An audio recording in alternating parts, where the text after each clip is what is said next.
नमस्कार। मैं हूं विकास कुमार और द एक्सप्लेनर में आपका एक बार फिर से स्वागत है। आज हम बात करने वाले हैं बजट की। बजट तो शानदार रहा है और खास तौर पे मिडिल क्लास तो खुशियों से झूम रहा है, क्योंकि जो बाजूका निर्मला ताई ने दिया है उसकी किसी को उम्मीद नहीं थी। सच बताऊं तो मुझे भी उम्मीद नहीं थी, लेकिन अब मुझे लगता है कि देर आयद दुरुस्त आयद, सरकार ने सही कदम उठाया है। लेकिन आज हम इनकम टैक्स के ऊपर बात नहीं करेंगे। अभी हम बात करने वाले हैं डिफेंस बजट के ऊपर, क्योंकि भाई ठीक है, अर्थव्यवस्था अपनी जगह पर है, लेकिन रक्षा भी बहुत जरूरी है। खास तौर पे जिस तरीके से बांग्लादेश, पाकिस्तान और चीन की तरफ चुनौतियां बढ़ रही हैं, उसमें डिफेंस पर भी ध्यान देना बहुत जरूरी है। तो संदीप जी, बिना समय गवाए मैं आना चाहता हूं कि आपकी डिफेंस के लिए जो सरकार ने एलोकेशन किया है उसकी आप बारे में आपकी क्या प्रतिक्रिया है? देखिए, डिफेंस के लिए बहुत अच्छा एलोकेशन सरकार ने किया है और जितनी उम्मीद करी जा रही थी उससे बेहतर उन्होंने एलोकेशन किया है। खास बात यह है कि इसमें 48,000 करोड़ रुपया नए हवाई जहाज और हवाई जहाज के इंजन खरीदने के लिए दिया गया है और तकरीबन 25,000 करोड़ रुपया नेवी के फ्रिगेट्स और सबमरीन्स के लिए दिया गया है। तो ये जो टोटल कैपिटल आउटले है ये 1,92,000 करोड़ है और ये पिछले साल के तुलना में 20,000 करोड़ ज्यादा है। पिछले साल 1,72,000 करोड़ था। तो इस बार 1,92,000 करोड़ का जो बजट है वो बहुत ही अच्छा है। तकरीबन 15% का उसमें इजाफा है पिछले साल के मुकाबले। और एक बहुत बड़ा फोकस एयरफोर्स और नेवी के हाई कॉस्ट के कैपिटल एक्विजिशन के लिए है, क्योंकि हमें ये याद रखना होगा कि नेवी और एयरफोर्स के जितने भी इक्विपमेंट आते हैं वो आर्मी के इक्विपमेंट से कई गुना ज्यादा महंगे होते हैं। मसलन कि अगर एक हम तोप खरीदते हैं फौज की, तो उसमें तकरीबन 20 करोड़ का खर्चा आता है। लेकिन जब हम एक फाइटर जेट खरीदते हैं तो वो 1,500 करोड़ का खर्चा होता है। और अगर हम एक सबमरीन बनाते हैं तो वो तकरीबन 10,000 करोड़ की सबमरीन बनती है। एयरक्राफ्ट कैरियर अप्रोक्सीमेटली 12,000 15,000 करोड़ का बनता है। तो नेवी और एयरफोर्स के लिए बहुत बड़ा बजट चाहिए होता है। और इस बार सरकार ने उनकी उम्मीदों के ऊपर बहुत बड़ा एक काम करते हुए बिल्कुल जैसा वो चाह रहे थे वैसा ही बजट उनको दिया है। और मुझे लगता है कि देश की सुरक्षा के लिए बहुत महत्वपूर्ण और बहुत बड़ा कदम है ये, कि हमारे इतने बड़े नेवी और एयरफोर्स के लिए बड़े बड़े बजट इसमें आ रहे हैं। पेंशन भी बड़ी हैं, क्योंकि अभी 8th पे कमीशन भी लागू हो जाएगा और उसके भी अमाउंट काफी सारे लोगों को दिए जाएंगे। लेकिन पेंशन एक बहुत बड़ा खर्चा है गवर्नमेंट के लिए, उसको कम करने के लिए इन्होंने अग्निवीर प्रोग्राम तो किया है, परंतु जो कैपिटल एक्विजिशन है वो आर्मी, नेवी, एयरफोर्स की सबसे इंपॉर्टेंट रिक्वायरमेंट है। उसी से फिर आगे जो मॉडर्नाइजेशन है एयरफोर्स और नेवी का वो होता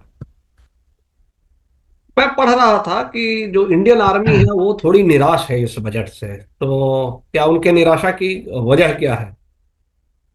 देखिए, मुझे नहीं लगता कि इंडियन आर्मी निराश है, क्योंकि उनके लिए भी अच्छा खासा कैपिटल आउटले है। हालांकि हमें ये बात समझनी होगी कि जो हमारे जियो पॉलिटिकल सिचुएशन है चाइना के साथ और पाकिस्तान के साथ और बाकी देशों के साथ, उसमें आपका नेवी का रोल सबसे ज्यादा प्राइम है और नंबर 2 आपका रोल है एयरफोर्स का।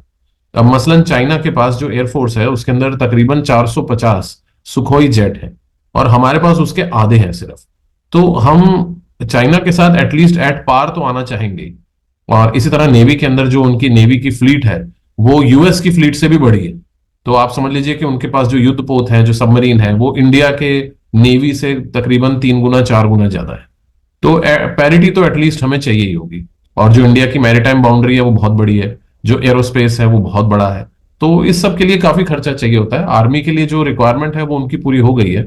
बाकी पिनाका जैसे जो सिस्टम है उनके लिए भी काफी बड़ा एक ऑर्डर दिया गया है, पिनाका के रॉकेट सिस्टम के लिए, तो ड्रोन्स के लिए भी है। तो मेरे ख्याल से गवर्नमेंट की प्रायोरिटी बिल्कुल ठीक है इस बजट में।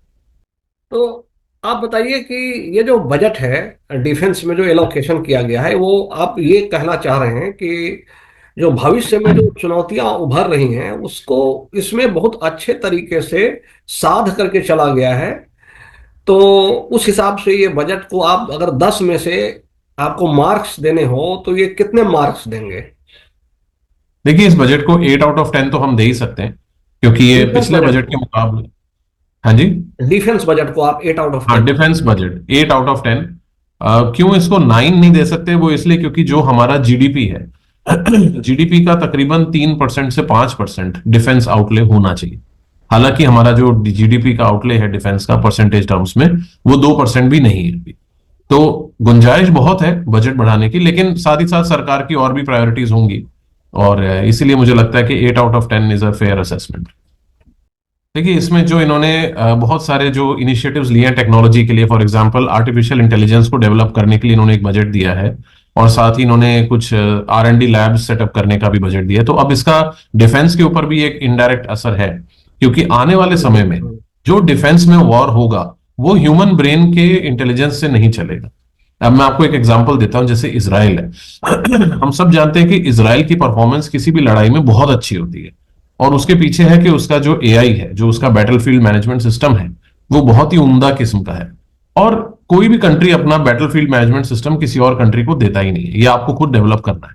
तो जब आपके पास AI होगा, तो आप एक युद्ध की पूरी एक सिनेरियो को बना सकते हैं, और उसमें बैटलफील्ड मैनेजमेंट सिस्टम आप डेवलप कर सकते हैं। उसमें होता क्या है कि अगर दुश्मन का एक टैंक कहीं पर खड़ा है, और दूसरी तरफ उसकी तोप है, तीसरी तरफ उसके हवाई जहाज है, तो आपको ये सब चीजें अंडरस्टैंड करने में AI मदद करता है, डिसीजन मेकिंग को स्ट्रीमलाइन करता है, और AI आपको बताता है कि कौन सा एक्शन लेने से क्या आपके सक्सेस रेशियो होने वाले।